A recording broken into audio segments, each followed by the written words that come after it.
It's a Friday afternoon in July. The sun is high over a golf course, and Steph Curry is exactly where you'd expect a two-time MVP to be in the dead of the NBA offseason, relaxed, smiling, walking the fairway at his teammate Moses Moody's charity tournament. No cameras chasing him, no microphones in his face, just golf, friends, and a quiet Bay Area afternoon. But 3,000 miles away, in a city he's never called home, a decision is being made that's about to detonate every plan Steph Curry has for the final act of his career. Because for weeks, there's been a story building. A story with Curry at its center, whether he wanted to be or not. LeBron James, 41 years old, a walking legend, a man who has already rewritten the record books more times than anyone thought possible, is a free agent. And everyone, from front offices to fans to the players themselves, knows exactly what that means. One more chapter, one more decision, one more chance for James to choose where history gets written next. And Curry wanted in on that story. Weeks earlier, at a golf tournament in Lake Tahoe, he hadn't been subtle about it. He'd talked about the idea of playing alongside LeBron as something bigger than basketball. He called it a unique story in sports history. He even joked about the golf courses LeBron could enjoy if he signed out west. It wasn't just hope. It was a pitch. A two-time champion, standing in the twilight of his own legendary run, reaching out to another legend and saying, "Come finish this with me." For a moment, it looked like it might actually happen. Inside the walls of the Lakers' own locker room, there were people who believed LeBron was gone, that he was heading north, to the Bay, to Curry, to Draymond Green, to Steve Kerr, to one final, improbable partnership between two of the greatest players to ever touch a basketball. It had the shape of destiny, the kind of ending you'd script in a movie. But destiny doesn't always show up on schedule, and it doesn't always show up where you expect it. Because on that golf course, in the middle of his backswing, in the middle of an ordinary Friday, Steph Curry's entire offseason changes in an instant, not through a press conference, not through a call from his front office, but through a stranger's voice cutting across the fairway. A fan, just a fan, watching the tournament, phone in hand, shouting the news before it had even fully broken. LeBron James has signed with the Philadelphia 76ers. Think about that for a second. Steph Curry, a man who has been the center of NBA news cycle for over a decade, who has people whispering his name in trade rumors and free agency sagas year after year, finds out that his own recruitment just failed from a random voice in a crowd. Not from Bob Myers, not from his agent, not from LeBron himself, from a stranger. The cameras were rolling. And what they captured wasn't outrage. It wasn't heartbreak. It was silence. Curry reaches for his phone. He checks it, quickly, quietly, confirming what the fan just yelled at him. And then, without a word, without so much as a change in his expression, he goes right back to his golf swing.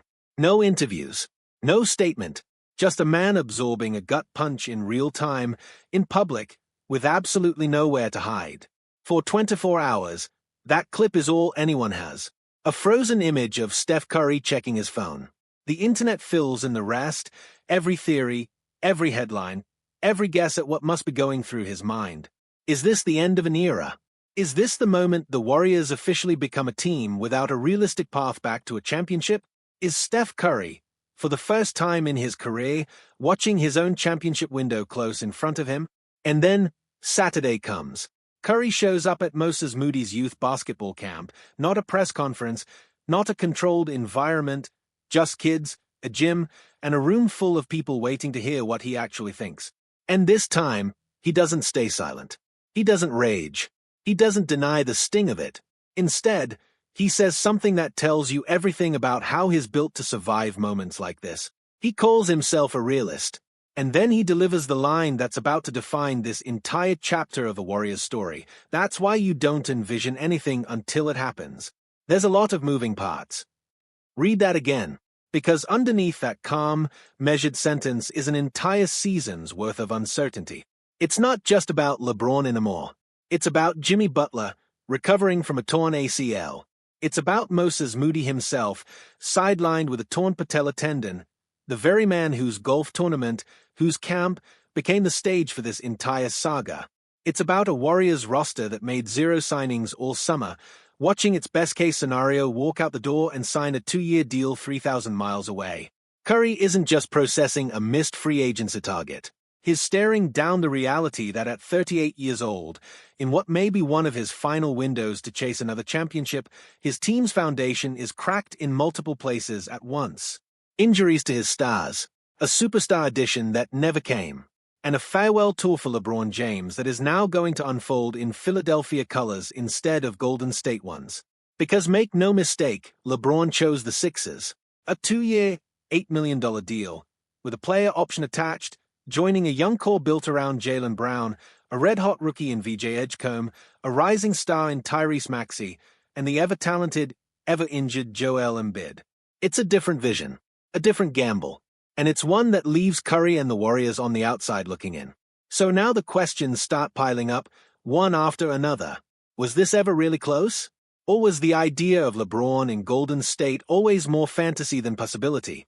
Was Curry's public pitch in Lake Tahoe a genuine recruiting pitch, or a hopeful wish thrown into the wind, gone before it ever had a chance to land? And maybe the biggest question of all, what happens now? Curry and LeBron will still face off, twice next season, once in Philadelphia, once at home in San Francisco. 2 games that used to be routine matchups between rivals now carry the weight of what almost was. 2 aging legends, on opposite coasts, watching their final chapters unfold in parallel instead of together. Steph Curry didn't get his storybook ending handed to him on a golf course in July. He got a stranger's shout, a quick glance at his phone, and a quiet walk back to his golf swing. But if there's one thing his career has proven again and again, it's that Steph Curry doesn't need the perfect script to still find a way to write history. The only question now, is there enough time left to write one more chapter?